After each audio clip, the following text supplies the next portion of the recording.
In this video, I will teach you such a simple opening that can be played at any ELO, and this opening have a very high win rate for white here.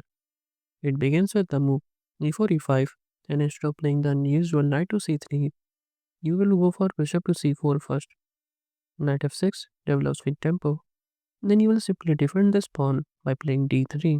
Bishop c5, the most natural response preparing to castle. Then you just develop the knight. And after d6, opening up the bishop, now you go for f4. Here, if he captures this pawn, then you can take with the bishop and then develop the knight castle on the king side, and you will have an open file for the rook with this bishop here, which is quite a good advantage for white here. But most players will play the knight c6 or something like knight g4.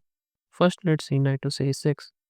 Then you have f5, and after a castle here, you can just play bishop g5. If he goes h6, then you can just move the bishop back.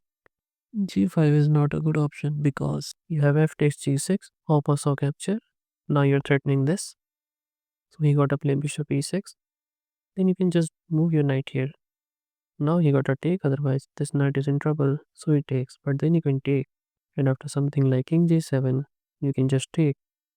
And this is not good for black.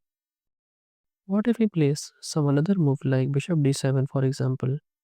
Then you have knight to d5, putting pressure on this knight. Queen moves away. Then you can take. Now he got a take, but then you can take. And after something like h6, you can just bring in the queen, and it's gonna be checkmate on the next move. So a normal move like knight c6 is losing. How about attempting option knight g4, threatening a fork on f2?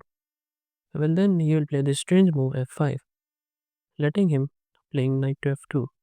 He goes for it. Now you play queen h5, threatening mate in 1. So he castle here.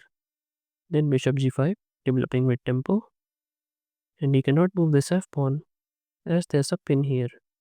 Therefore, queen to d7. But then you can play knight d5. After he grabs the rook because he can't do much, he is going to finish the game with knight to f6 check. Now first of all, if he plays king h8, then queen takes h7 is checkmate. So g takes f6. But then you will just take with the bishop. And after he tries to run away, you can give this check and then finish the game in 13 moves. So if this video was helpful, then don't forget to like this video. And don't forget to subscribe so you don't miss the upcoming videos.